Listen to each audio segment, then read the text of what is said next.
Ephata 1. Formation à la prière du cœur. Rencontre à Belfort le 13 octobre 1989. Si j'avais tout à la fois jusqu'à transporter les montagnes, il me manque l'amour et je ne suis rien.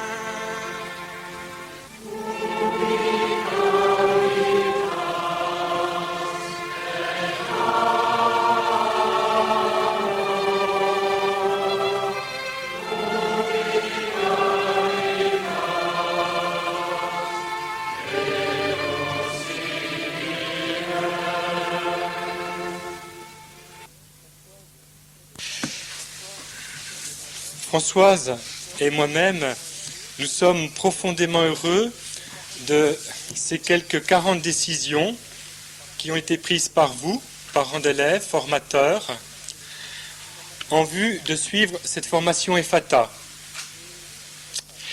Et nous savons, après vous avoir rencontré, après avoir lu vos réponses au questionnaire sur les motivations, que ce n'est pas seulement le désir d'un enseignement qui vous a conduit ici, mais un espoir secret au fond de vous-même de mieux vous approcher de Dieu, ou plutôt de permettre à Dieu de mieux vous approcher. Et à cause de cela, nous éprouvons un immense respect devant cette communauté de prière que nous formons. Et dès ce premier enseignement, je vous demande de ne pas m'écouter avec votre seule intelligence humaine, sinon vous serez déçus, mais avec votre cœur profond. Et c'est d'ailleurs la première chose dont nous parlerons ce soir. Mais avant tout, je vous invite à prier comme Salomon qui disait « Seigneur, donne-moi un cœur qui écoute ». Et de mon côté, je prie ainsi, Seigneur, purifie mon cœur et mes lèvres, afin que je puisse annoncer dignement ta bonne nouvelle. Je vous propose donc, pendant quelques instants, de nous recueillir et de prier.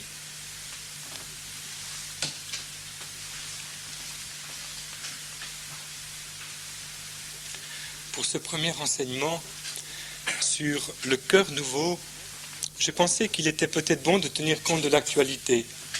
Vous avez été informés largement du remaniement politique des pays de l'Allemagne, des pays de l'Est, disons. Et nous avons été surpris par la rapidité de ces événements politiques. Alors je me suis dit, pourquoi ne pas nous mettre, j'allais dire, un petit peu de nous mettre un petit peu en lien avec ces gens qui vivent ces remaniements et tout particulièrement ceux qui ont été durant des années persécutés pour leur foi. Alors j'ai trouvé le témoignage d'un professeur de philosophie en Russie, un professeur de philosophie qui a eu un itinéraire extrêmement bouleversé, Tatiana Goritcheva. Elle s'est convertie il y a une dizaine d'années, et elle nous raconte comment, en Russie, il y a tout un renouveau de conversion, un renouveau de vie spirituelle, et parfois après des itinéraires extrêmement mouvementés. Alors, je vais vous lire un petit peu un extrait de sa conversion, de son cheminement, et nous allons pouvoir ensemble commencer de découvrir ce qu'est cette expérience du cœur nouveau. Au départ, Tatiana raconte qu'à l'époque de la religion, il y a eu une époque où pour elle la religion n'était qu'une fuite. Je la cite. Une fuite hors de la réalité, une sortie dans le monde de l'imaginaire, car je ne vivais qu'à travers mon intelligence. Je ne savais rien sur la vie du cœur, ni même sur la vie du corps. Mon dévergondage n'était qu'un mépris conscient du corps, la preuve de ma liberté par rapport à lui. le cœur et l'intelligence vivaient dans des sphères parallèles. Et Tatiana va faire plusieurs expériences. Elle va rencontrer un yogi et elle va se lancer dans le yoga. Et très vite, elle va se rendre compte que cette voie-là va la centrer sur son moi, va en même temps l'écarter, la rendre indifférente à l'égard du prochain, et finalement ne va pas satisfaire une attente profonde en elle. Et voici qu'un jour, alors je cite Tatiana, j'avais, il me semble, 26 ans à l'époque, je marchais dans un champ en récitant le Notre Père. Les prières chrétiennes convenaient aussi pour la méditation, car nous considérions le christianisme comme une variante inférieure du yoga. Après avoir récité le Notre Père environ 6 fois, sans aucune foi dans l'existence du Père Céleste, je reçus soudain la réponse. Le plus inattendu, le plus inimaginable eut lieu. Il devint clair pour moi qu'il existait, non pas le Dieu anonyme et abstrait des yogis, mais le Père Céleste aimant. Il m'aimait, il aimait tout ce qui m'entourait. C'était aussi clair qu'au premier jour de la création. Le misérable paysage s'illumina d'une gaieté inhabituelle. Chaque herbe, chaque feuille semblait jubiler. On aurait dit que tout le monde sortait à peine de ses mains aimantes. Et je naquis à nouveau. Depuis, je le remercie pour chaque journée de ma vie offerte et créée. Tatiana est exilée, elle vit maintenant à Paris, elle donne son témoignage. Je suis allé l'écouter moi-même. Et elle nous explique que ce qu'elle a vécu, c'est une aventure que connaissent énormément d'intellectuels russes actuellement de nos jours. Alors, dans ce témoignage un peu bref, on découvre une chose essentielle, c'est que la rencontre avec Dieu, c'est toujours une rencontre qui ne dépend pas essentiellement de nous.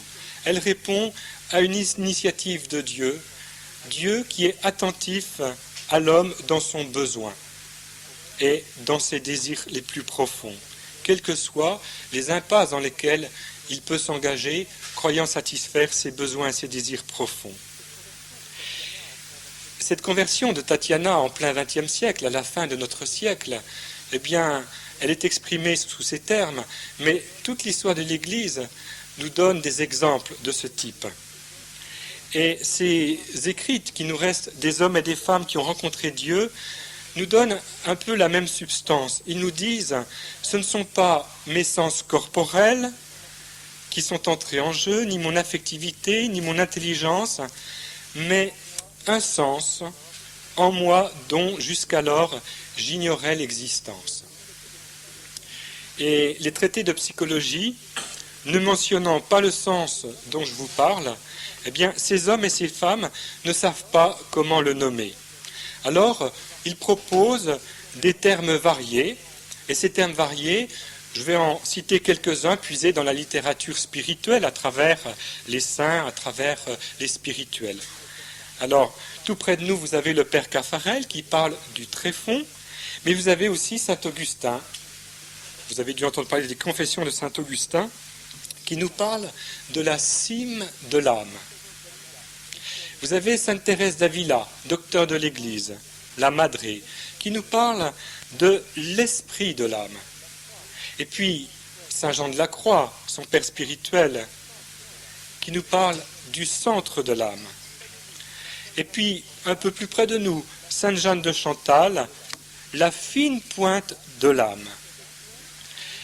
Toutes ces expressions sont différentes, mais retenons que chacun éprouve le besoin d'un terme nouveau pour désigner une expérience nouvelle. Et ce sens spirituel, ils ont le sentiment qu'avant d'en prendre conscience, il était en eux, mais comme lié, enfoui, quelque chose d'atrophié et qui s'est réveillé au contact de Dieu. Et quand ils se convertissent, souvent ils disent en substance, en fait, c'était en moi depuis longtemps. Et combien de fois j'ai rencontré des gens qui se sont convertis, qui me disent la même chose. Au plus profond de moi-même, c'était présent, mais je ne le savais pas. Dieu était là.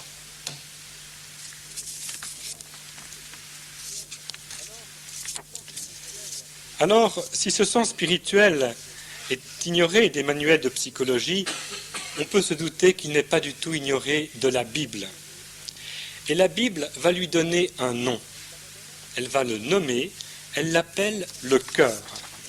Seulement, en France, notre traduction ne désigne pas ce que veut nous dire la Bible. Le mot cœur en France désigne le siège de l'affectivité, des sentiments, alors que dans la langue hébraïque, il a une signification plus large et plus profonde. Il désigne la plupart du temps cette faculté spirituelle évoquée plus haut, par laquelle les hommes peuvent entrer en rapport avec Dieu. Et alors, faute de le savoir, on commet souvent un grave contresens en lisant la traduction française de la Bible. Mais alors, si, d'après la Bible, l'homme est doué d'un cœur capable de le mettre en rapport avec Dieu, comment se fait-il que tant d'êtres humains ignorent Dieu? Et la réponse se trouve également dans la Bible. À la suite du péché des origines, l'homme ne peut plus entrer en relation avec Dieu, car son cœur est devenu dévoyé et rebelle, selon la forte expression de Jérémie. Et de son côté, le prophète Isaïe déclare au nom du Seigneur, « Ce peuple m'honore des lèvres, mais son cœur est loin de moi. » Et saint Paul à son tour dira du cœur de l'homme qu'il est assoupi, je cite, « inintelligent et enténébré ». Cependant, la Bible ne se contente pas de ce constat négatif de la corruption du cœur. Elle est porteuse d'une promesse de Dieu transmise par le prophète Ézéchiel au chapitre 36, verset 26. « Je vous donnerai un cœur nouveau, j'arracherai de votre poitrine votre cœur de pierre et je vous donnerai un cœur de chair. » Et le Christ a tenu la promesse. Le chrétien est doté de ce cœur nouveau. Et remarquez bien, quand je parle des conversions, je m'adresse également à des gens qui pratiquent depuis longtemps et qui ont une expérience spirituelle authentique depuis longtemps. Il est possible que nous ayons besoin de nous réajuster par rapport à ce don qui nous est fait, de la prière avec le cœur, du cœur nouveau. Alors je voudrais vous donner une deuxième expérience, une expérience plus personnelle. J'avais 19 ans, cela faisait 2 ans que j'avais abandonné le projet de me consacrer à Dieu. Pourquoi ? Parce que j'avais vécu des choses difficiles dans l'Église. J'avais été témoin du départ d'un prêtre qui était parti. Plus tard, il s'est marié. Et j'avais été très heurté par la manière dont cela avait été vécu par ses confrères. Je l'avais senti rejeté. Cela m'avait fait beaucoup de mal. Et à l'époque, je n'avais pas le recul nécessaire. Et finalement, je disais, Dieu d'accord, l'Église pas d'accord. Et je finissais par juger l'Église. Il y avait en moi un manque de miséricorde pour les membres de l'Église. Et alors, j'étais opposé au célibat des prêtres, je voulais avoir des idées avancées sur tout. Eh bien, petit à petit, cette relation simple, vraie, que j'avais avec Dieu depuis mon enfance, et qui s'était développée, eh bien, cette relation est devenue de plus en plus complexe, et je n'arrivais plus à prier avec le cœur. Alors, je continuais de pratiquer, j'allais à la messe, mais il n'y avait plus cette relation personnelle entre moi et le Seigneur. Alors un jour, je n'en peux plus, je me dis quand même, il faut que tu arrives à prier. Alors je me suis dit, bon ben voilà, tu vas aller dans un endroit où il y a des gens qui prient. Puisque je n'arrivais pas à prier tout seul, je me suis dit, tu vas aller dans un endroit où des gens sont réunis pour prier. Et me voici parti en mobilette dans un foyer de charité à côté de Besançon qui s'appelle La Roche d'Or. Et je rentre dans une pièce où il y avait peut-être une 50aine de personnes qui faisaient un temps d'adoration du Saint-Sacrement, un temps de prière. Alors ma foi, je n'étais pas habitué à ce genre de prière silencieuse. Je fais comme tout le monde, je m'assois et je suis en présence de Dieu et j'attends que ça se passe. Et je suis resté comme ça 20 minutes, une demi-heure. Il ne s'est rien passé. Au moment où je quitte cette pièce, c'était même pas une chapelle, c'était une pièce organisée en oratoire, je ferme la porte derrière moi Et une fois la porte fermée, immédiatement, je reçois cette lumière de la part du Seigneur. Jean-Louis, je te demande de remettre en cause ta position vis-à-vis de l'Église, vis-à-vis du célibat des prêtres. Alors là, c'était quelque chose d'abrupt. Je n'étais pas du tout capable de comprendre cette interrogation qui venait du fond de mon cœur. Immédiatement, je suis allé voir un prêtre et je lui ai raconté tout ça. Ma foi, il m'a dit, vous viendrez me voir. Et je l'ai revu par la suite. Et à partir de cette parole reçue, eh bien, le Seigneur a débloqué ce qui était ensablé dans mon cœur, ce qui m'empêchait d'avoir cette relation simple avec lui. Et petit à petit, il a mis en moi l'amour de l'Église et l'accueil de l'Église avec tout ce qu'elle comporte, tout ce que l'Église vit aujourd'hui de difficile et de douloureux. Et maintenant, je suis religieux et je peux vous dire que je suis profondément heureux de cette grâce reçue parce que je crois qu'elle a été, j'allais dire, le petit coup de pouce du Seigneur pour que je puisse dire oui à mon appel à le suivre complètement, sous la forme de la vocation religieuse. Et vous voyez, dans cette expérience que je vous donne, eh bien, vous remarquez qu'au niveau de mon intelligence, il y a quelque chose qui ne suit pas. Visiblement, Dieu agit dans le cœur, j'allais dire, dépassant les obstacles qui peuvent subsister en nous au niveau de notre intellect, et même au niveau de notre affectivité. Et cela, c'est très important. Nous sommes là en face d'une expérience au niveau du cœur profond. Alors, si vous voulez, je vais un petit peu me résumer. L'anthropologie chrétienne voit ainsi les choses. Dieu a donné à l'homme des sens corporels pour entrer en contact avec le monde sensible, des facultés intellectuelles pour entrer en rapport avec le monde des idées, et un cœur pour entrer en rapport avec lui. Seulement, le cœur, qui est vraiment le centre de notre personnalité, eh bien, le cœur est parfois perverti. Et le Christ sait que notre cœur est malade. Et il est venu justement pour nous sauver, pour nous renouveler. Et alors, petit à petit, notre cœur se purifie à son contact, il se renouvelle et on se remet à vivre complètement. Alors, au cours des entretiens que nous aurons durant cette formation, nous utiliserons fréquemment, Françoise et moi, le terme de cœur. Je vous demande de vous rappeler ce premier enseignement. Il ne désigne pas seulement l'affectivité, mais cet organe, cet organisme spirituel qui nous permet d'entrer en rapport avec Dieu. Maintenant, on aboutit à l'oraison.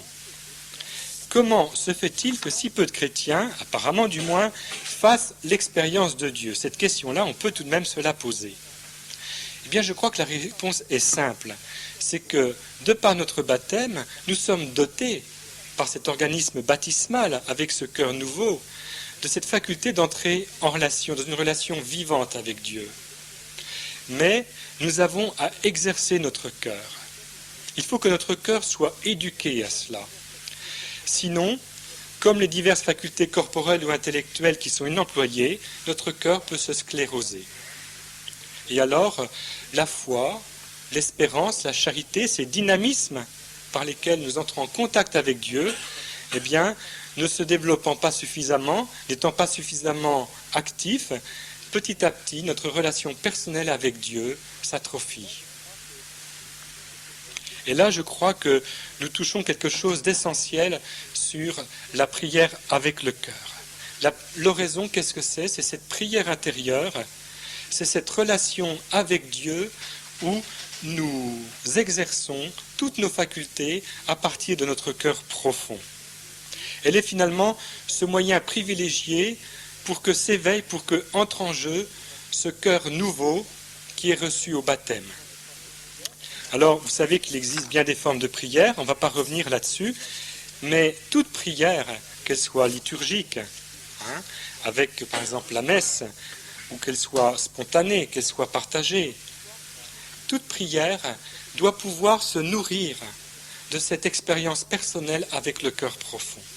Sinon, elles deviennent des formules, et très vite, eh bien, on se détourne de la prière, on dit « c'est pas pour moi, je n'ai pas le goût à prier ». Non, l'oraison, la prière avec le cœur, a un caractère bien propre, qui nous lance dans notre relation à Dieu quotidiennement, instant après instant, y compris dans ces moments où nous ne sommes pas en train de prier, où nous travaillons, nous étudions, nous sommes en relation avec les autres. Mais pour pouvoir vivre ces relations avec les autres, avec le monde qui nous entoure, selon la volonté de Dieu, nous avons à prendre tous les moyens pour être, j'allais dire, branchés sur le Seigneur. Et cette prière, évidemment, parce que c'est un don de Dieu, parce qu'elle nous fait exercer notre foi, eh bien, elle est en même temps reçue. C'est une prière qui est donnée par Dieu. Et c'est une prière qui va d'abord à Dieu, pour Dieu, qui est d'abord gratuite. Elle recherche essentiellement cette présence de Dieu, cette connaissance de Dieu. Et alors, on s'ouvre peu à peu à l'amour de Dieu, et on vit de cet amour, et il rayonne autour de nous. Pourquoi ? Parce que nous sommes en communion avec quelqu'un qui n'est qu'amour.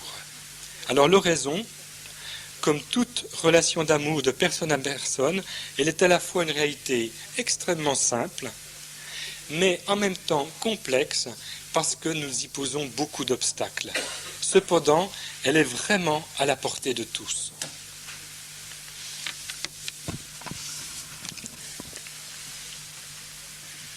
Nous allons maintenant aborder une deuxième partie de la soirée. Il y en aura 3.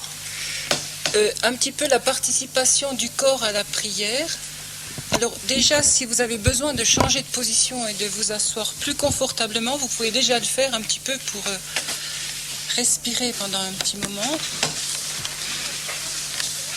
Tout de suite, pensez à vos points de contact. Il y a entre autres les pieds qui peuvent se poser sur le sol. Pensez à sentir un peu votre siège pour être bien, disponible déjà par votre corps.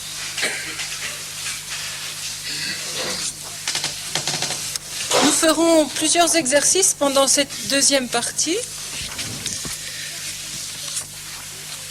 Je vais donc essayer de vous parler surtout de la prière du cœur et de la réceptivité.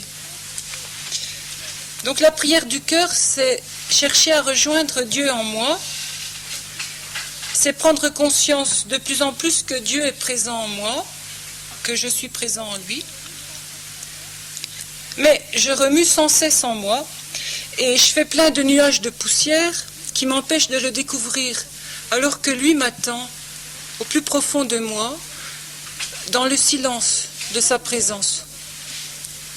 En moi, il y a à la fois Marthe et Marie. Et Jésus reprochait à Marthe non pas de servir, mais d'être accaparée et donc peu disponible. Alors comment faire pour qu'en moi, Marie puisse être assise aux pieds du Seigneur, à l'écoute, dans un lieu où il n'y aura plus de poussière parce que Marthe l'aura balayée?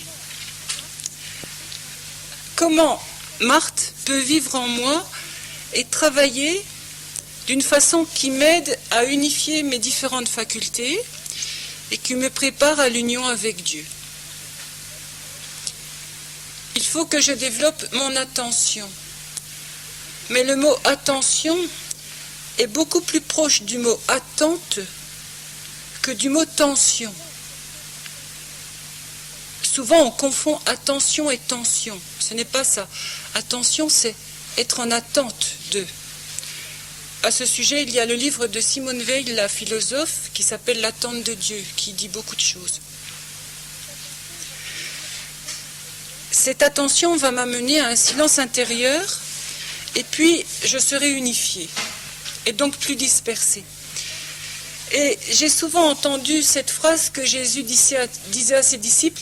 Il leur disait, avant sa passion, « Vous serez dispersés et vous me laisserez seuls ». Bon, il s'adressait à ses disciples. Mais parfois je me dis, le Seigneur me dit la même chose. Tu es dispersé, tu me laisses seul dans le fond de ton cœur.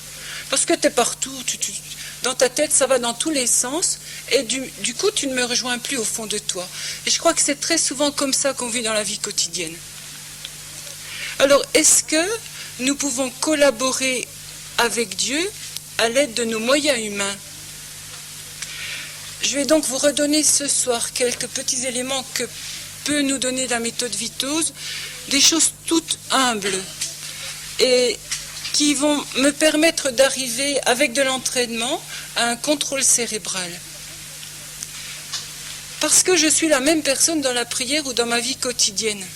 C'est-à-dire que si j'ai du mal à être à ce que je fais, si j'ai du mal à être dans l'instant présent, si j'ai du mal à terminer une chose que j'ai commencée, si je vais dans tous les sens à la fois, eh bien j'aurai aussi du mal à prier, j'aurai aussi des distractions, parce que je suis la même. Alors, pour travailler cela, on va voir un petit peu comment fonctionne notre cerveau. Je vous ai mis sur vos tables une feuille où il est marqué le travail du cerveau. Eh bien, le cerveau a deux fonctions physiologiques, la réceptivité et l'émissivité. Mon cerveau est un organe, c'est-à-dire il va avoir des lois que je devrais respecter si je veux bien vivre. Et je peux comparer mon cerveau à une batterie, c'est-à-dire il va pouvoir se dépenser, se décharger, et il faudra le recharger. Alors, on sait très bien le dépenser. Je dépense mon énergie par toutes les pensées, les décisions, les choix, les sentiments, la volonté, les raisonnements, la créativité, par beaucoup de choses bonnes que j'ai à vivre. Je suis créée pour cela. Mais je gaspille souvent mon énergie en rêvassant, en vagabondant, c'est-à-dire en étant ailleurs, pas ici et pas maintenant, en étant dans le passé ou dans le futur. Donc, il faudra que je surveille mon gaspillage d'énergie. En résumé, je dépense chaque fois que je suis en émissivité, chaque fois que j'émets quelque chose, que ce soit des pensées ou des actes. Et nous pouvons retenir que toute pensée est une activité. Il est donc des pensées inutiles. Parfois, ça trotte dans ma tête, ça trotte, ça ne s'arrête plus. Et après ça, je connais une grande fatigue, je connais une fatigue nerveuse, je connais même la dépression, tout ça. Bon, c'est parce qu'il y a une dépense d'énergie trop grande et il va falloir contrôler tout ça. Alors, comment je le charge? Et comment je recharge mon système nerveux? Eh bien, je me charge chaque fois que je sens ce qui m'entoure ou ce que je fais. Chaque fois que je suis dans la sensation. Je me repose dès que je suis dans la sensation. Ça s'appelle la réceptivité. Et quand on a l'équilibre entre ces deux choses, quand on se charge autant qu'on dépense, eh bien, ça s'appelle le contrôle cérébral. Et c'est comme si mon cerveau respirait en souplesse. Il y a une chose qui va me permettre de passer de l'un à l'autre très, très souplement. Ce sont ce qu'on appelle les actes conscients, c'est-à-dire les petits actes du quotidien que je pose en étant 100% dedans, du début à la fin, et sans y mettre trop d'énergie. Par exemple, en ce moment, pour ceux qui écrivent, vérifiez, est-ce que vous mettez beaucoup d'énergie pour tenir votre crayon? On voit des personnes qui écrivent et qui ont le doigt tordu tellement il le serre, ce crayon. Eh bien, si un muscle en moi se tend trop, il n'y a pas que ce muscle-là, il n'y a pas que le doigt, il va y avoir le bras, ça va monter très haut. Souvent, je mets une énergie beaucoup trop forte dans ce que je fais. Ce n'est pas la peine. Il faut que j'apprenne à y mettre l'énergie juste. Alors sur cette feuille, je vous ai mis quelques phrases du docteur Vitose. Donc je rappelle, c'était un médecin suisse qui a vécu autour de 1900 et donc qui a mis au point cette méthode. C'était un médecin protestant très croyant. Et ces quelques phrases sont sur la réceptivité. Il disait d'abord, seule la sensation donne le repos au cerveau. Pour se reposer, il faut sentir. Il disait la réceptivité, c'est tout. Et je vous donnerai dans les soirées prochaines, je pense, le témoignage d'une fille qui a écrit une grande lettre, qui raconte son expérience. Elle faisait du Vitose, elle est praticienne, et elle était incroyante. Et elle s'entraînait à vivre simplement la réceptivité dans l'instant présent. Et un jour, elle a assisté à un office et elle m'a dit, eh bien je suis le groupe, puisque je suis là, j'y vais simplement en toute réceptivité. Et elle a reçu une grâce de conversion très très forte.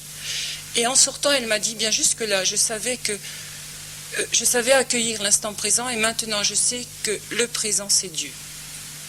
Et c'est très beau ce qu'elle vit. Donc la réceptivité c'est tout, ça va très loin, cette attitude d'accueil. La réceptivité absolue, c'est être en contact avec tout ce qui nous entoure, sans projeter notre moi dessus. La réceptivité est un état actif et conscient et non pas passif. Je ne regarde pas voler les papillons comme ça, c'est pas de la réceptivité. Je suis vraiment présente et j'accueille. Avoir conscience d'un acte, ce n'est pas le penser, c'est le sentir. Être réceptif au niveau du regard, c'est savoir regarder comme un enfant qui se réveille. Regardez vos petits-enfants, ils sont réceptifs. Regardez-les, ils font des actes conscients, ils sont complètement dans ce qu'ils font quand ils jouent. Bien, c'est ça. Et il disait encore, c'est surtout la vie au présent par la conscience des actes qu'il faut absolument adapter à notre vie, se reprendre chaque heure quelques minutes, plus on est occupé, plus il faut le faire. Je vous ai mis encore sur cette feuille, si vous êtes trop tendu, essayez de voir s'il n'y a pas une recherche d'un trop bien, ou d'un trop vite, ou d'un trop fort. Une trop grande tension est souvent liée à un trop. Par exemple, je vais en faire trop, je vais aller trop vite.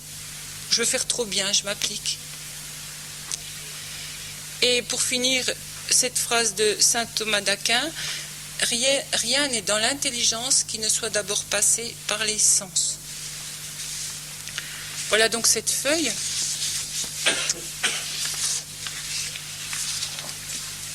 Alors, si vous voulez, tout ça c'est des phrases, mais il faut l'expérimenter. Alors, nous allons faire un petit moment d'exercice, tout simple. Je propose déjà de bien vous asseoir.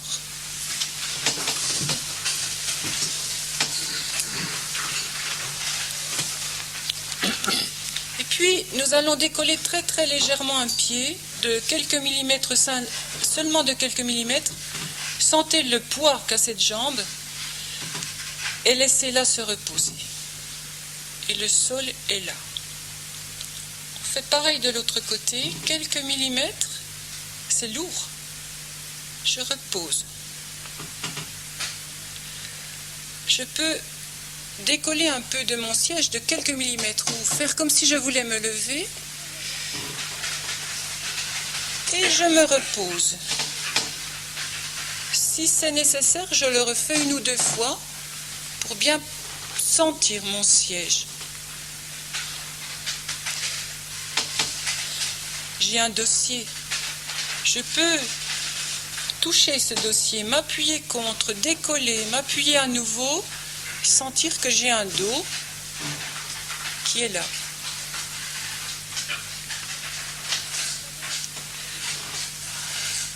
Nous allons bouger une épaule, vous faites des tout petits ronds avec une épaule dans un sens, dans l'autre. Essayez de n'être que dans cette épaule.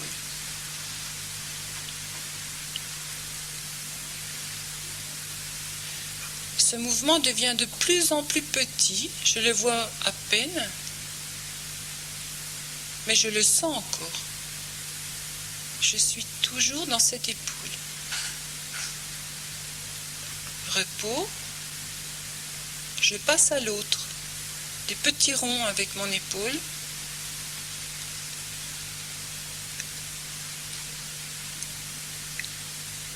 Ils deviennent de plus en plus petits, mais je les sens.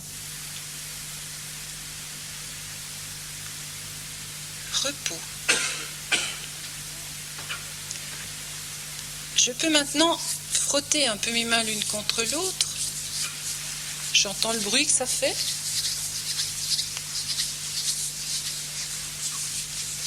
Surtout si elles sont froides encore, de tout à l'heure. Et puis ces mains, je les pose soit sur la table, soit sur mes cuisses, et simplement, j'accueille la première sensation qui m'arrive, sans chercher.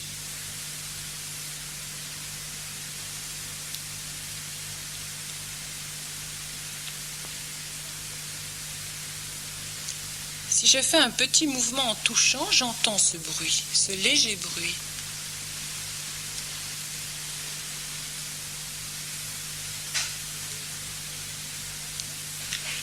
Et puis je vais maintenant fermer mes yeux et serrer très très fort mes paupières. C'est tout noir. Je les détends sans les ouvrir. J'accueille la lumière qui passe à travers. Et je les ouvre. Et j'accueille la première forme, la première couleur qui est sous mes yeux. Je prends conscience de cette forme, de cette couleur, de ce relief, sans me dire c'est beau, c'est pas beau, sans sentiment, je regarde.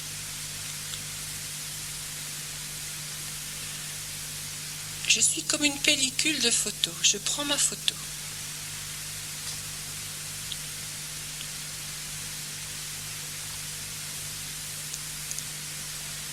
Maintenant, je m'intéresse à l'air qui rentre dans mes narines, à la température de l'air, simplement.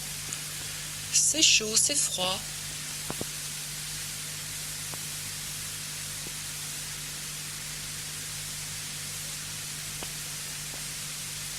Je peux entrouvrir ma bouche et je m'intéresse à l'air qui rentre dans ma bouche quand je respire.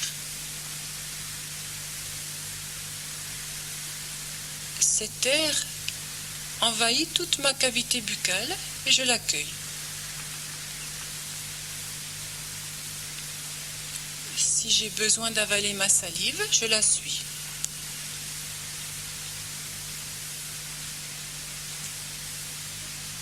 Voilà. Si j'ai besoin maintenant de m'étirer un peu ou de bâiller, eh bien, je vis ce bâillement, ce soupir, cueillez-les bien. Ça se fait de bâiller durant les cours d'oraison.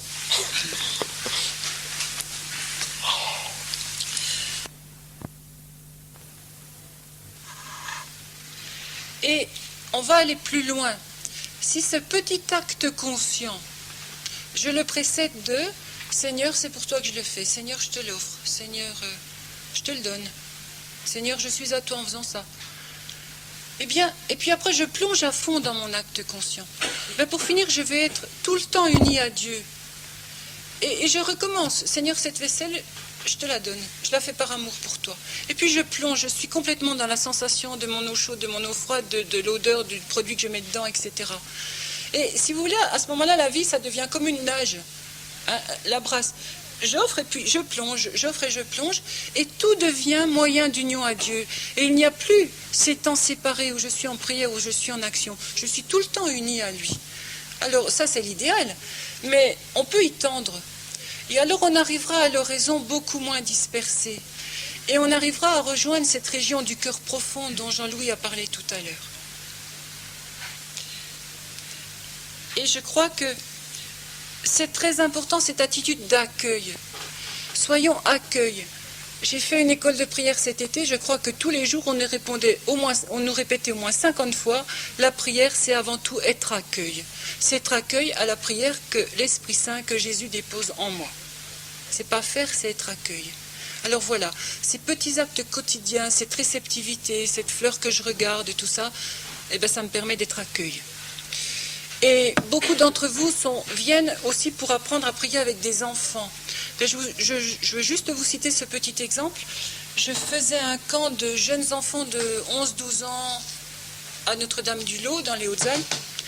Et j'avais 40 gamins qui n'étaient pas spécialement réceptifs. C'était des gosses du Sud et des Hautes-Alpes. Et ils étaient très blasés. On allait se balader, ils disaient bof, bof, les montagnes, bof. Enfin, vous voyez quoi.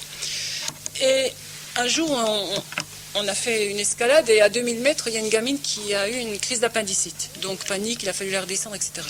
Alors le soir, c'était vraiment l'ambiance survoltée au camp. En plus, il y avait un match de foot à la télé. Ils voulaient tous partir à la télé. Et on se disait, zut, ils sont venus ici, c'est quand même pas pour aller encore regarder la télé.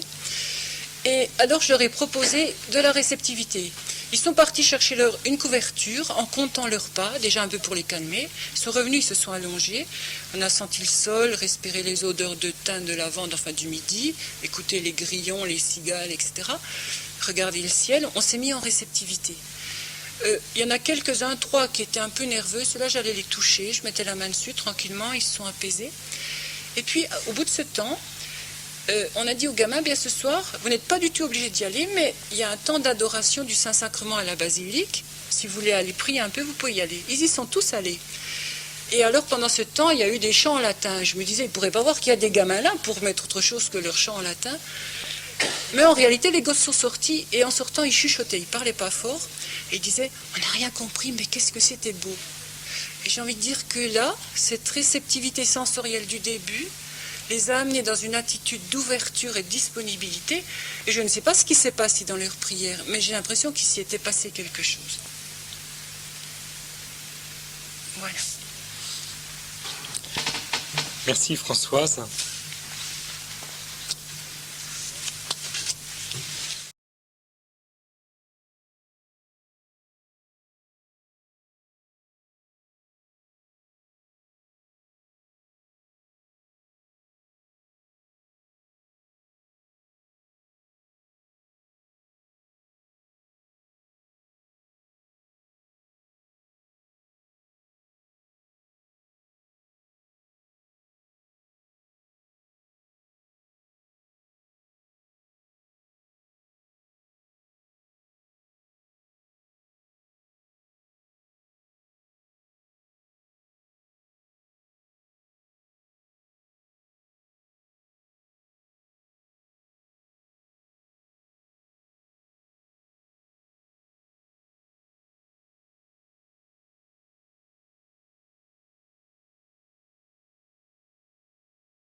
Alors si vous voulez, aujourd'hui, nous allons vivre ensemble un temps d'oraison. Mais bien sûr, pour que cette oraison soit un temps d'une réelle rencontre avec le Christ, nous allons tout de même vous parler un peu du Christ. Et vous savez que la condition pour suivre cette formation, c'est de se mettre en oraison tous les jours.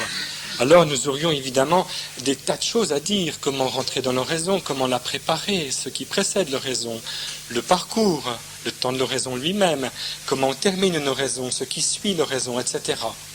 Tout ça, ça viendra dans la formation. Mais je pense qu'il est important, en premier lieu, de parler du Christ. Nous voulons apprendre à prier avec le cœur et nous sommes baptisés, nous sommes chrétiens. Et la première chose que nous voudrions considérer dans l'oraison, c'est que l'oraison est vraiment la rencontre du Christ et du chrétien. Et si je parle du Christ plutôt que de Dieu, c'est parce que Dieu a voulu se montrer par Jésus, par le Christ. Jésus est vraiment le Fils de Dieu qui me voit le Père. Et sainte Thérèse d'Avila, qui est une grande mystique, docteur de l'Église, eh bien, nous dit toujours, dans tout son itinéraire, revenez sans cesse à l'humanité du Christ.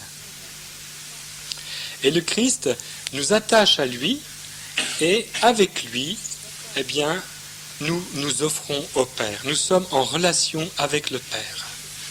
Et nous entrons avec lui dans ce mystère de Dieu Trinité, dans ce dialogue du Père, du Fils et de l'Esprit Saint.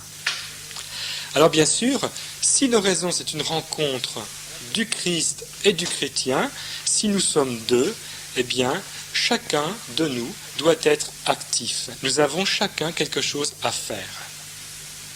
Et le Christ, petit à petit, mystérieusement, va nous faire découvrir son cœur à lui, ce qu'il est lui, ses sentiments, ce qu'il vit au plus intime de lui-même dans sa relation avec nous, avec son Père, avec le monde, avec les autres. Donc nous avons à être véritablement proches et ouverts pour accueillir ce message que le Christ peut nous transmettre à travers l'oraison. Et nous avons à découvrir comment réagir face à ce que je reçois du Christ.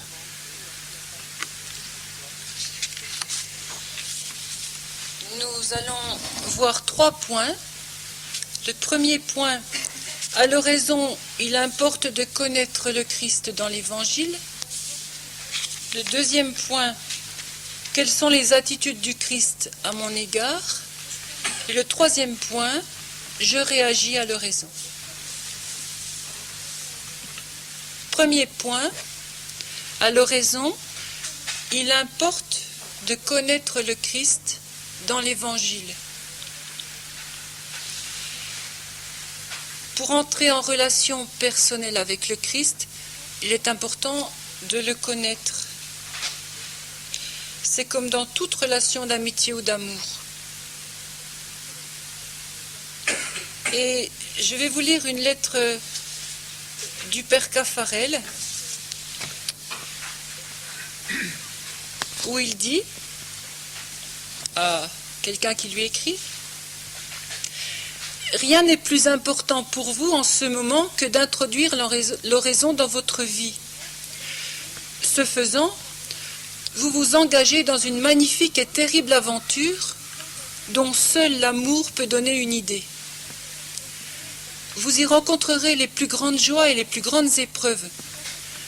Joie et épreuve, mot trop faible d'ailleurs, vous y découvrirez le sens de votre vie, et si vous jouez le jeu sans tricher, qui est de donner au Christ tout pouvoir sur vous,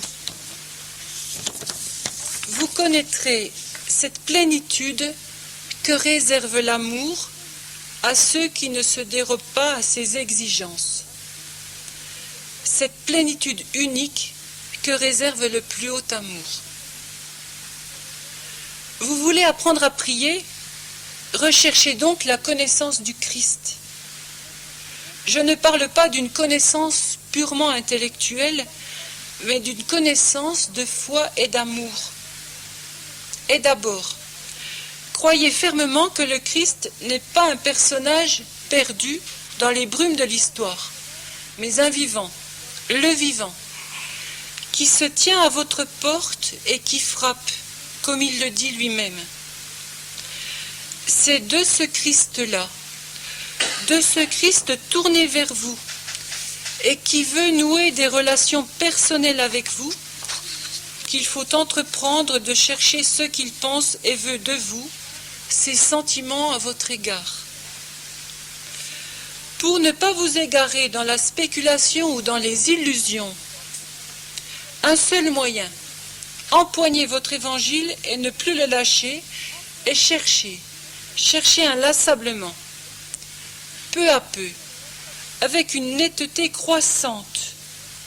Le vrai visage du Christ se présentera à vous, et sa grâce aidant, car il est plus pressé encore de se faire connaître que vous de le connaître, vous découvrirez les insondables richesses de son amour dont parle saint Paul.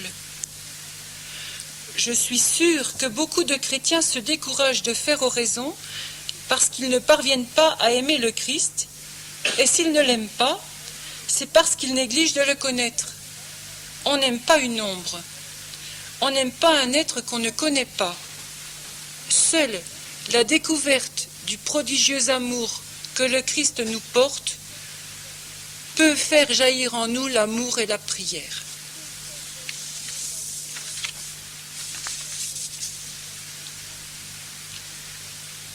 Il faut donc prendre son évangile et chercher quelqu'un dans l'évangile. Il faut chercher le Christ et essayer de rejoindre son cœur.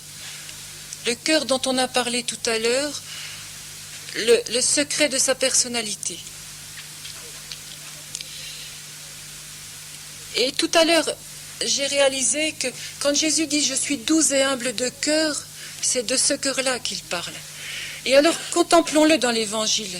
Ce Christ qui est vulnérable, qui n'a pas peur de dire à la Samaritaine « J'ai soif, donne-moi à boire », qui n'a pas peur de lui montrer sa fatigue. Ce Christ qui, lorsqu'il retrouve Pierre après la Passion, lui dit « M'aimes-tu » Ce Christ qui va se reposer à Béthanie. Regardez l'homme qu'est le Christ, car c'était vraiment un homme. Et il va m'offrir cette amitié, la même qu'il a manifestée tout au long de son évangile. Ce Christ qui est réceptif aux fleurs des champs, aux oiseaux du ciel, il en parle. Ce Christ qui est totalement présent à l'événement, quand il arrive à Naïm, il n'avait pas prévu l'événement. Il se laisse toucher par cet événement dans le présent, et il se laisse toucher jusqu'au plus profond de lui-même par la détresse de cette veuve. Ce Christ qui pleure à la mort de Lazare. Mais il faut contempler le cœur du Christ. Alors empoignons l'évangile et regardons. Vous pourrez prendre des passages pendant ce mois. Vous pourrez le regarder embrasser les petits-enfants quand ils viennent à lui. Vous pouvez le regarder compatir à la détresse d'une veuve. Vous pouvez le regarder parler à la Samaritaine. Vous pouvez le regarder humain. Parce qu'il l'était totalement.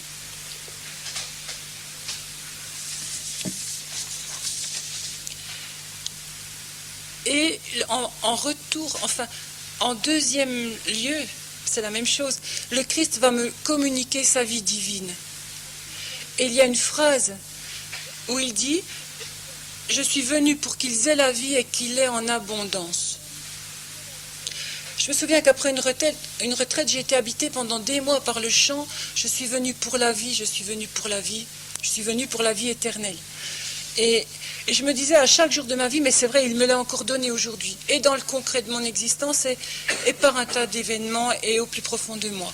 C'est vraiment le Seigneur qui veut nous donner sa vie. Alors, moi je vais aller dans ce sens-là, et ça va être les derniers points que nous abordons avec vous pour se plonger ensemble dans l'oraison silencieuse durant un quart d'heure. Oui, qui est le Christ pour moi, maintenant, ici. Maintenant, aujourd'hui, à cet instant présent où je vais entrer en oraison, où je vais prier avec le cœur. Et en ce lieu, dans ce collège de Sainte-Marie de Belfort. Alors, si vous voulez, je voudrais vous dire 4 points. Et je voudrais que ces 4 points, vous puissiez vraiment les retenir chaque fois que vous entrez en oraison, et même dans votre journée quand vous avez des difficultés d'entrer en contact avec le Seigneur.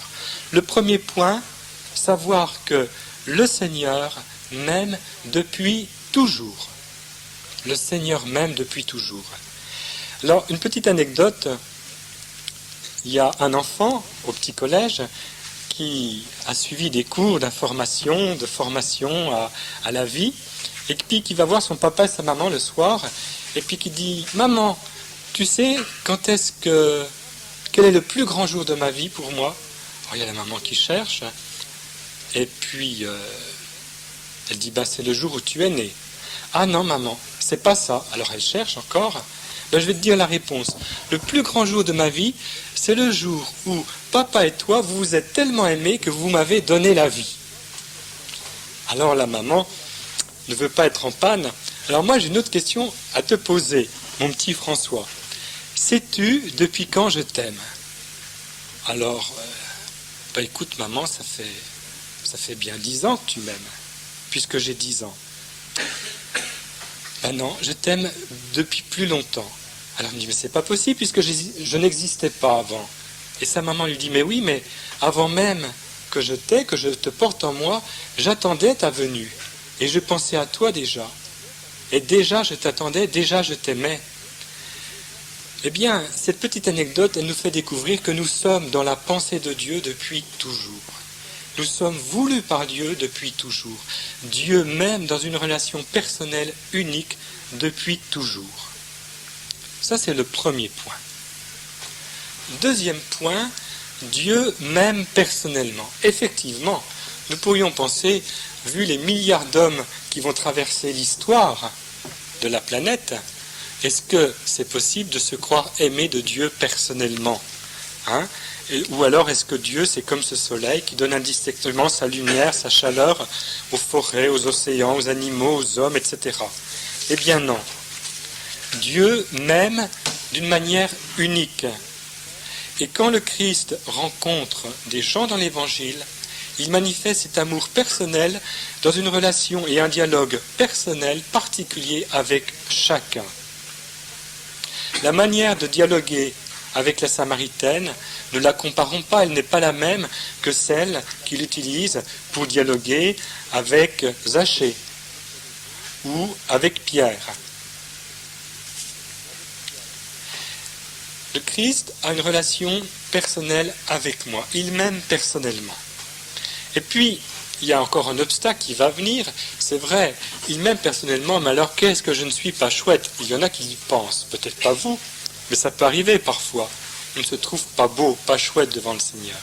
Ça, c'est le troisième point. Le Christ, Dieu, m'aime tel que je suis. Et je n'ai pas à écouter cette petite voix indiscrète en moi qui me dit « Écoute, tu iras faire oraison plus tard, pas aujourd'hui, tu as vu comment t'es, comment tu as agi hier, comment tu te comportes. » Non, ça c'est une tentation, et tout de suite, vous voyez, dès la première rencontre, je voudrais pouvoir la signaler, cette tentation. Non, le Seigneur m'aime tel que je suis, il a besoin que j'arrive vers lui tel que je suis. Et je suis pécheur, eh bien il m'aime, moi, Jean-Louis, pécheur. Et cet amour, eh bien c'est un amour qui petit à petit va me transformer, va me faire voir la réalité de ce péché qui est en moi et que le Christ veut éliminer de mon cœur, de ma vie. Mais c'est lui qui fait le travail. C'est à moi de m'exposer comme des draps au soleil qui doivent sécher. Le Christ m'aime tel que je suis. Et il y a plusieurs couples parmi nous. Je pense que si on leur donnait la parole, ils nous diraient combien ils font cette expérience dans leur couple d'accueillir l'autre tel qu'il est, non pas tel qu'on l'a rêvé au moment de la lune de miel, etc. Au moment des fiançailles peut-être. Voilà. Et le Christ m'aime donc avec mes ombres, mes lumières, mais aussi avec le bien qui est en moi, avec mes atouts, mes vertus, comme avec mes défauts, avec le mal, avec mes blessures. Et peu à peu, il me fait devenir tel que lui me veut, dans sa pensée d'éternité. Et pour cela, c'est le quatrième point, Dieu me regarde avec amour. Vous connaissez ce psaume? Car éternel est son amour. On ne fait que le répéter. Qu'est-ce que ça signifie? Ça signifie que dans toute l'histoire du peuple, on a fait l'expérience de l'amour de Dieu. Eh bien, croyons que Dieu est amour. Il n'est qu'amour. Il n'est que cela. Il n'y a que de l'amour en lui, et son regard sur moi est un regard d'amour. Et c'est un regard qui me transforme. Vous faites déjà l'expérience, quand vous regardez les gens, que vous pouvez les transformer, selon les dispositions de votre cœur profond, qui peuvent apparaître sur votre visage. Peut-être avez-vous entendu parler d'Emmanuel Levinas, ce philosophe actuel qui insiste beaucoup sur la rencontre de l'autre, le visage de l'autre.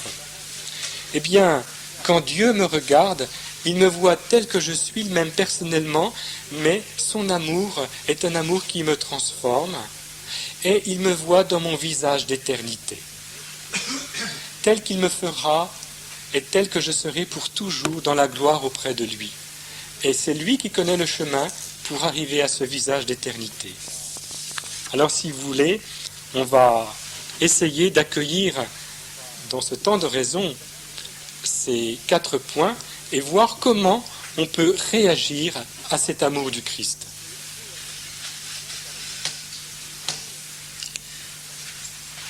Je réagis à cet amour.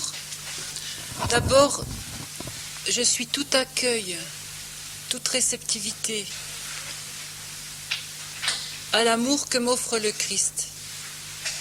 Il est là, cet amour, je n'ai qu'à l'accueillir. Et il y a cette phrase que le Seigneur disait à Catherine de Sienne, « Fais-toi capacité et je me ferai torrent. » Fais-toi capacité et je me ferai torrent.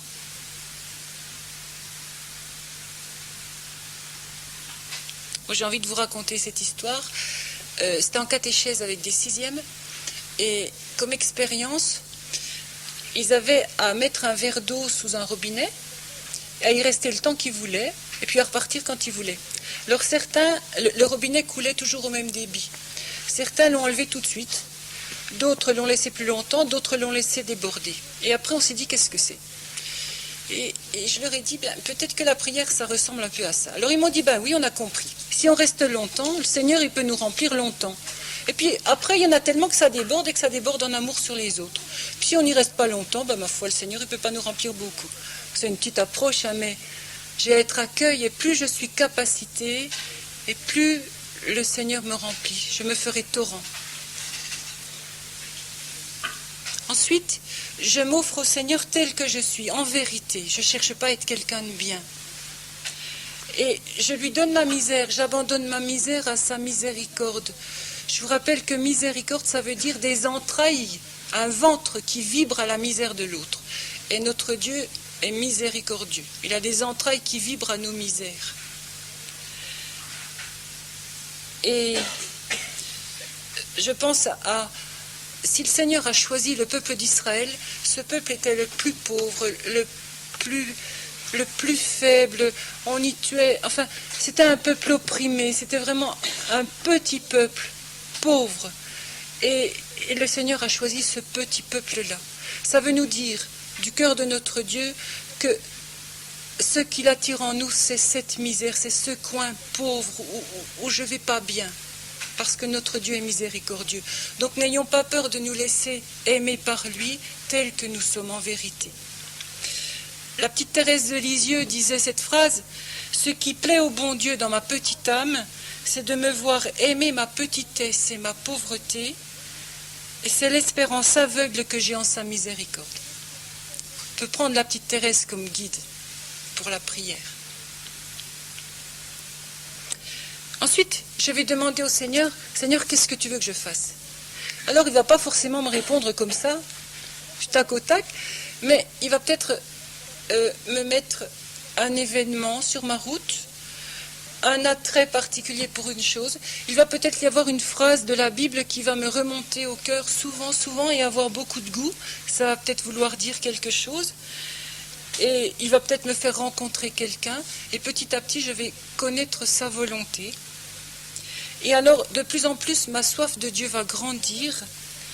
Je vais l'accueillir de plus en plus. Je vais de plus en plus collaborer à son œuvre en essayant de voir ce qu'il désire de ma vie. Voilà. Bien. Je crois qu'on va s'y mettre. Alors, nous avons préparé ensemble 40 paroles, puisque nous sommes exactement 40 paroles de Dieu puisées dans la Bible. Quand Dieu s'adresse à son peuple, ou à un prophète, ou alors le Christ dans l'Évangile. Alors, nous avons une petite boîte, vous allez les prendre au hasard, et je vous demande d'accueillir cette parole que vous prendrez dans la petite boîte comme une parole personnelle que vous allez recevoir pour nos 10 minutes, un quart d'heure d'oraison. Et vous la laissez descendre en vous dans ce cœur profond dont nous avons parlé. Je crois que c'est important de prier toujours en s'appuyant sur la parole de Dieu. Pas des choses compliquées, pas des choses trop vastes. Une petite parole, et puis la laisser descendre en nous. Alors, je vais vous distribuer les petites paroles de Dieu. Sachant que si, au cours de cette soirée, le Seigneur vous a déjà parlé fortement au cœur par l'une ou l'autre des choses qui ont été dites, vous laissez jaillir cette chose-là. Laissez jaillir en vous ce qui a du goût.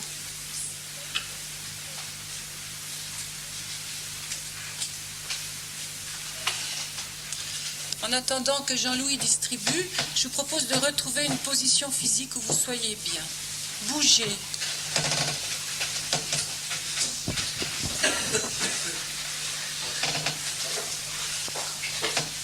c'est important qu'après on puisse rentrer dans un grand silence. Si on a une chaise qui grince, il faut peut-être en changer, comme la mienne, qu'on puisse ne pas trop se gêner.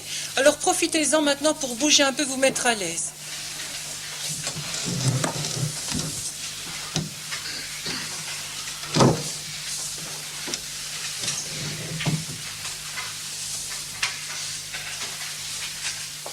Trouvez la position dans laquelle vous serez bien. Ça peut être en étant accoudé, ça peut être en ayant vos mains sur les genoux. Essayez d'expérimenter pour le moment plusieurs positions. Celle qui vous permettra d'être stable et tranquille, sans vous endormir.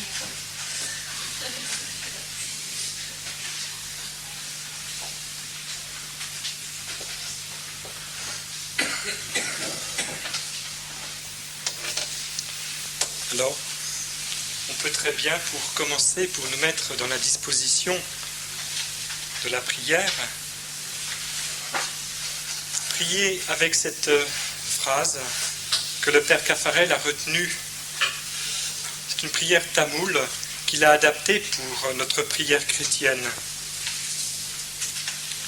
Ô toi qui es chez toi dans le fond de mon cœur, laisse-moi te rejoindre dans le fond de mon cœur. Alors, nous fermons les yeux et tout doucement, tous ensemble, à voix basse, mais nous allons faire l'effort de la dire ensemble à voix basse, nous redisons lentement ces phrases. Ô toi qui es chez toi dans le fond de mon cœur. Allez-y. Ô toi qui es chez toi dans le fond de mon cœur. Laisse-moi te rejoindre dans le fond de mon cœur.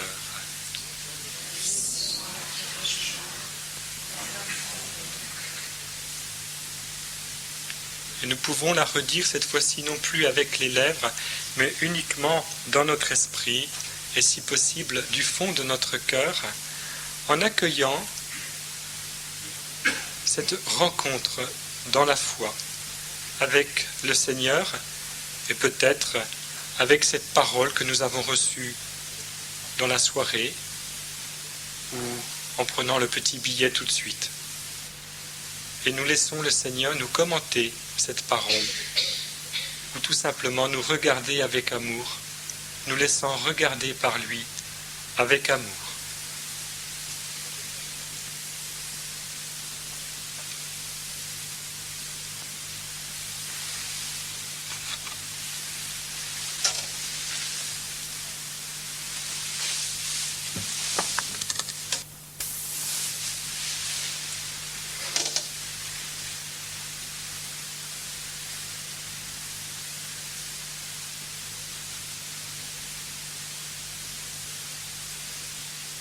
Seigneur, je veux te remercier pour ce cadeau de la prière, ce don que tu me fais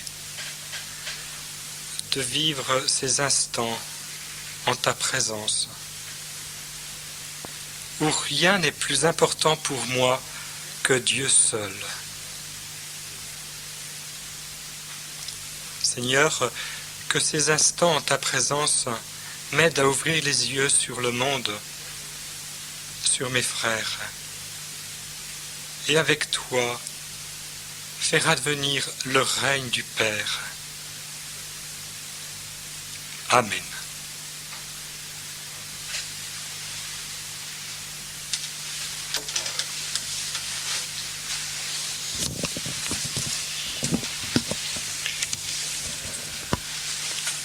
Alors, si vous voulez, comme il est un petit peu tard, nous n'allons pas prendre le temps de dialoguer vraiment sur ce que nous avons dit avant, mais nous allons réserver un petit temps pour les enfants et les mamans qui nous ont confié leurs enfants.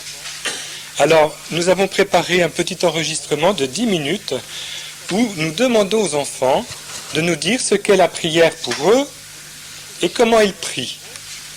Et puis, on va les faire prier. Alors, ça évite bien des explications. On écoute ça ensemble. Ça a été fait hier matin au petit collège à Sainte-Marie. Et c'est pour répondre à la demande de ceux qui disent « c'est bon pour les adultes, mais on voudrait pouvoir faire pareil avec les enfants ». Alors, on écoute.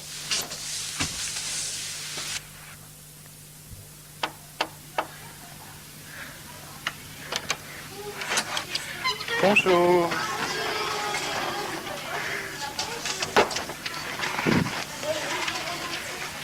Vous allez bien? Oui. Je vous dérange pas trop? Non. Voilà. À votre avis, pourquoi je suis venu? Voilà. Pourquoi? Oui, après la Toussaint. Et puis aussi, qu'est-ce qu'on fait quand on est ensemble?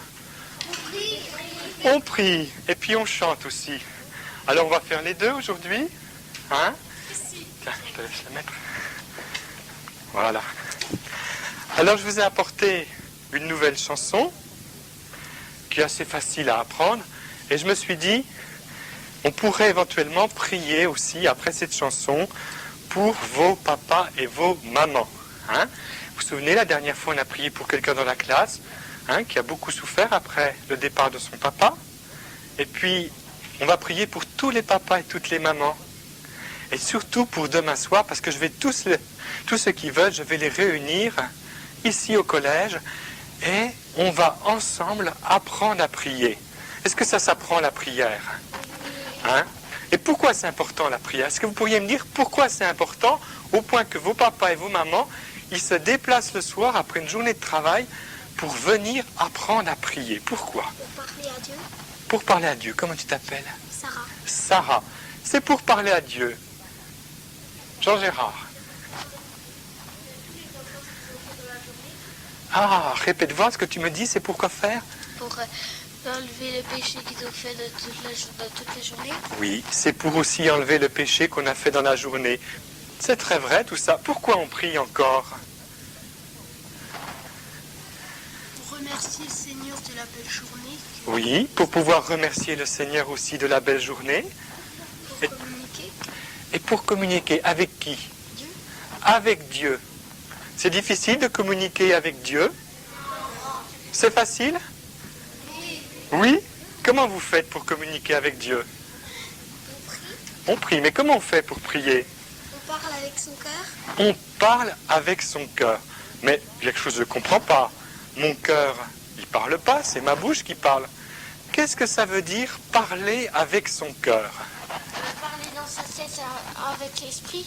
Oui, c'est parler dans sa tête, mais avec l'esprit. Et son esprit avec l'esprit de Dieu, avec l'Esprit Saint. C'est comme ça qu'on prie avec le cœur. Alors, comment vous faites pour parler avec votre cœur? Jean-Gérard.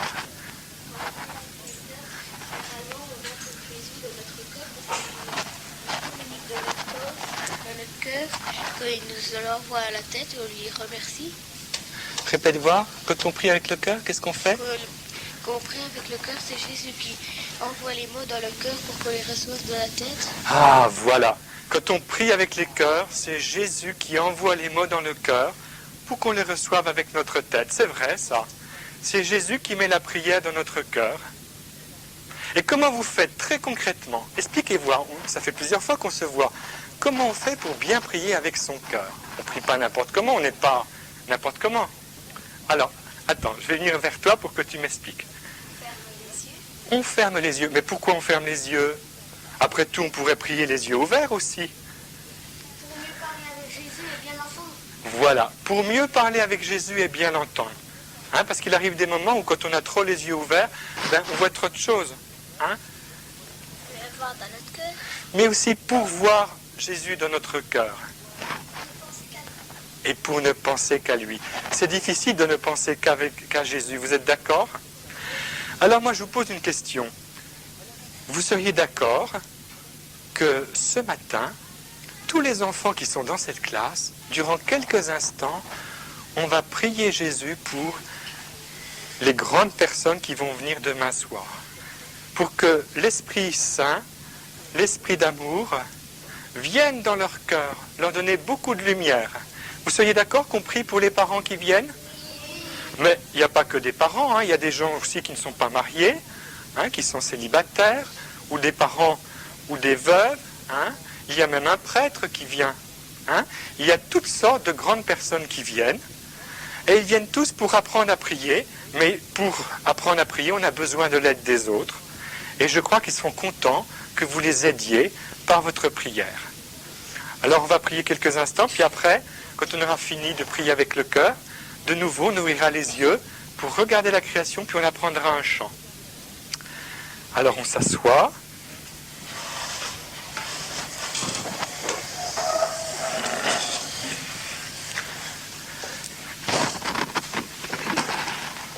Je suis bien assis, j'ai mes deux mains sur mes genoux. Et je ne fatigue pas avec mes épaules parce que je suis bien droit sur ma chaise. Et puis, je ne bouge plus la tête. Elle est bien droite, elle ne me fatigue pas.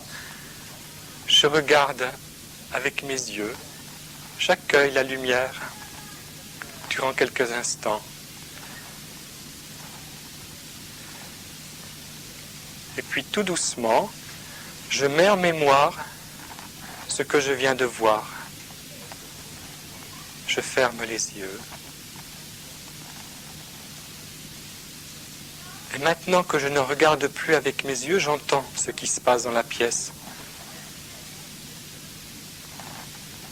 J'accueille le silence.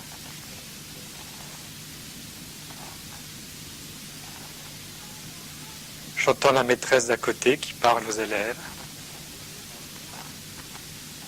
J'entends aussi la respiration. Et je sais que c'est Jésus, que c'est Dieu qui me fait vivre, instant après instant. Je suis dans sa main. Et il me connaît par mon nom. Je suis unique pour lui. Jésus m'aime personnellement.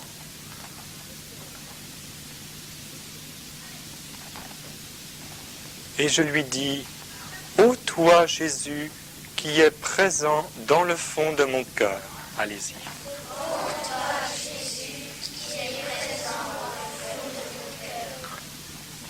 Laisse-moi te rejoindre dans le fond de mon cœur.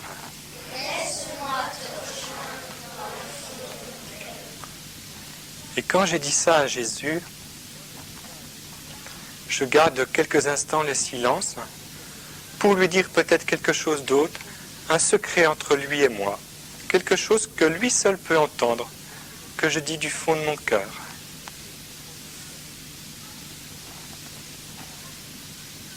Je n'ai pas besoin de lui parler très fort.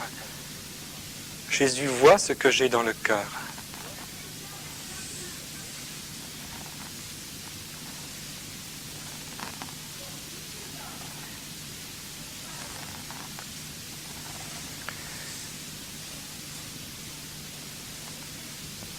Et la joie de Jésus dans mon cœur, c'est aussi de m'apprendre à aimer Dieu le Père, pour faire la volonté du Père.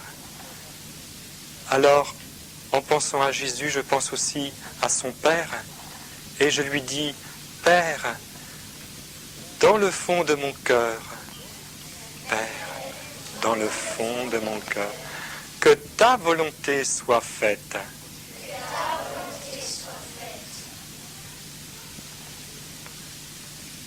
Et quand je dis ça au Père, je pense aussi à l'Esprit Saint, qui est un ami pour moi, qui m'apprend à aimer le Père comme Jésus. Viens, Esprit Saint, dans le fond de mon cœur. Apprends-moi à aimer dans le fond de mon cœur.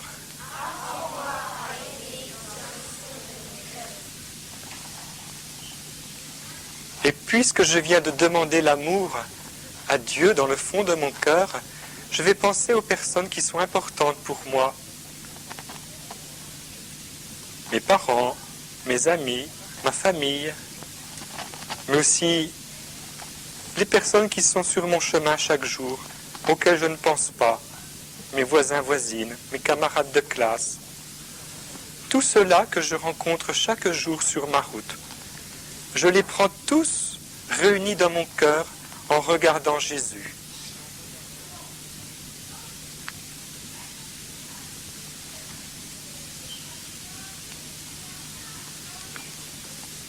Il y a les personnes que j'aime et puis les personnes que j'ai du mal à aimer. Je demande à Jésus de me donner son esprit d'amour pour ces personnes à qui je dois pardonner ou bien à qui je dois demander pardon.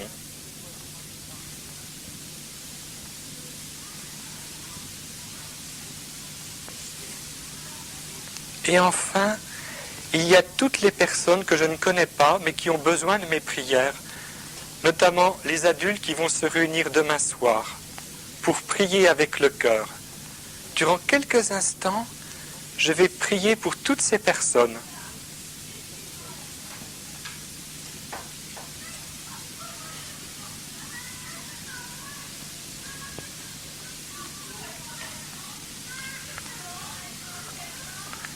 Et je termine ma prière en ouvrant les yeux de nouveau. J'accueille la lumière de la pièce, la clarté du jour. J'accueille les couleurs. Et puis tout doucement, je me mets debout pour terminer par un beau signe de croix.